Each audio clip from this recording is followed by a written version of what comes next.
Hi guys, my name is Jochen. Welcome to my channel. I am an amateur photographer from Düsseldorf, Germany.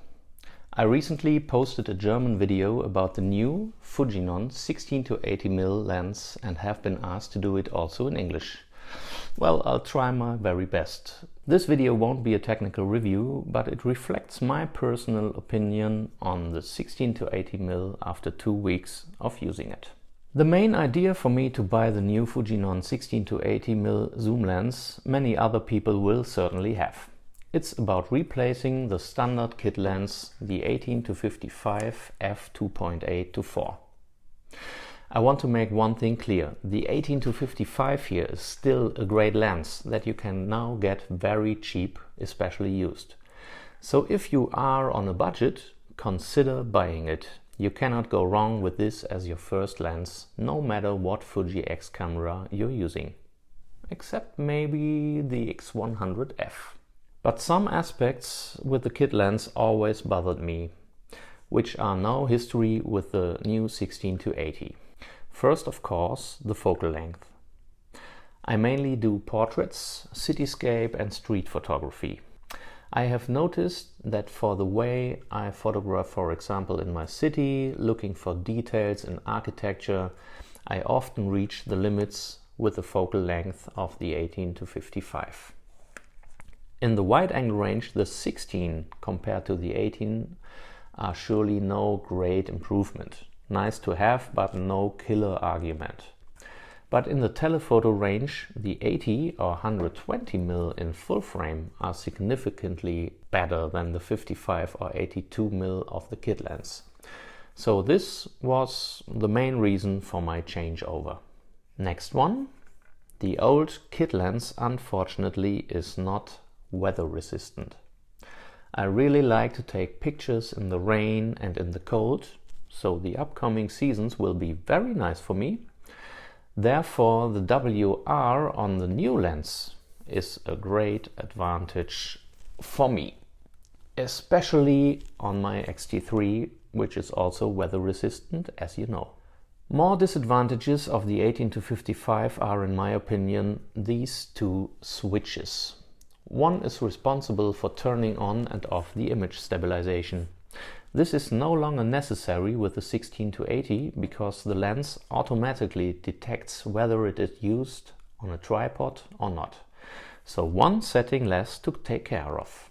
Speaking of OIS, Fuji has also improved the image stabilization from 4 stops with the 18-55 to 6 stops with the new 16-80, which can be a huge advantage shooting handheld and in low light situations. And as far as I can tell, after 2 weeks of using the lens, the OIS works really great. The other switch on the kit lens is for changing the aperture from manual to auto, which brings us to the next disadvantage of the old kit lens. This ring for the aperture is unfortunately continuous, meaning you can turn it infinitely without being able to see directly on the lens which aperture set. So you will always have to look at the screen or the EVF. If I love something about the Fuji X system, then it's the physical settings on the cameras and lenses. And I want to be able to see at a glance what is set on the lens. So far, these are my reasons why for me a change of lenses sounds like a good idea. But I hear you say, you lose a whole aperture stop in the wide angle, more precisely from 2.8 to 4. But that would frankly bother me at most when shooting portraits.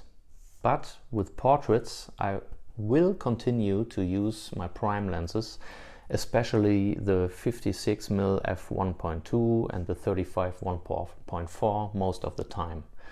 But after 2 weeks of using the 60-80, I'm quite sure that this will also be able to do a great job here.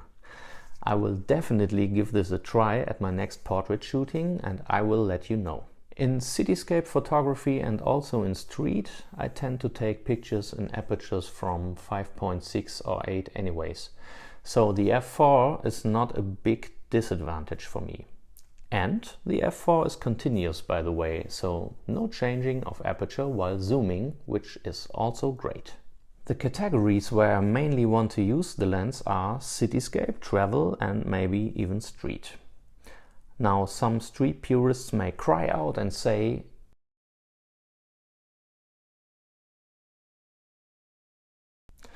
well, I won't do so, I still will bring a prime if doing street, but with this one I'm able to do so if I can bring only one lens on, for example, a city trip. I will show you some images at the end of the video which I shot with this lens over the last 2 weeks, and there is plenty of street stuff. Have a look at it, I think it's great. I do not want to hide from you 2 issues that I've heard of since I uploaded the German unboxing video to this lens. There definitely is a strange behavior that can be bad if you want to shoot videos with manual focus with this lens. It's called the focus wobbling. And I can comprehend this behavior, I tested it by myself. To do this, set the lens and the camera completely to manual. Focus a point with the focus ring and then zoom in and out. The focus will then jump wildly through the image. I linked 2 reviews of this lens, one by Christopher Frost and the other by Pal2Tech below in the comments. You can check this yourself. For me personally, it will be not a big deal, because I will probably not be shooting videos that strange way. Another possible problem was shown to me by a viewer of my German video. Allegedly, there is a sharpness problem associated with image stabilization and certain shutter speeds. I will provide a link to the forum where this issue is discussed. Again, Christopher Frost also shows soft corners in his test pictures. I do not want to agree or disagree so far, because my pictures to me seem very sharp, but I'm really not a pixel peeper or brick wall photographer, so please do not mind if I like the lens very much so far, but it may not be good enough for your needs.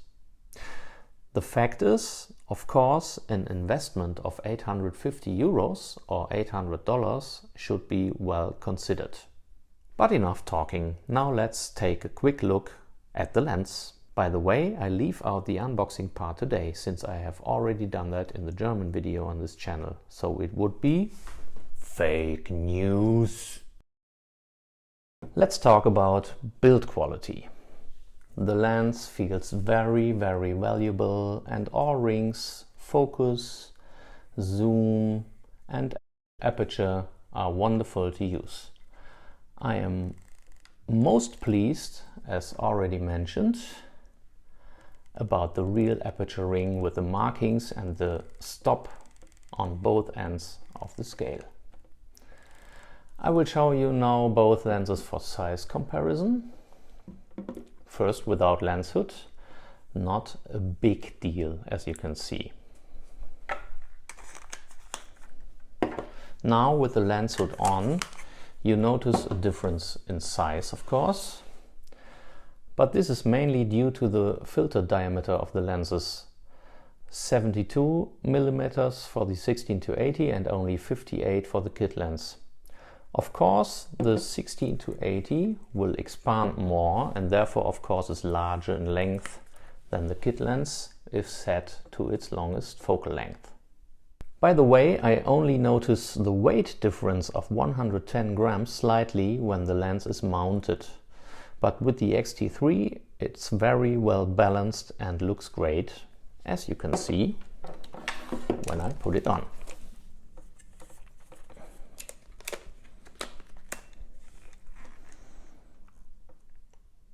Isn't this a beautiful package? Yeah, I think so.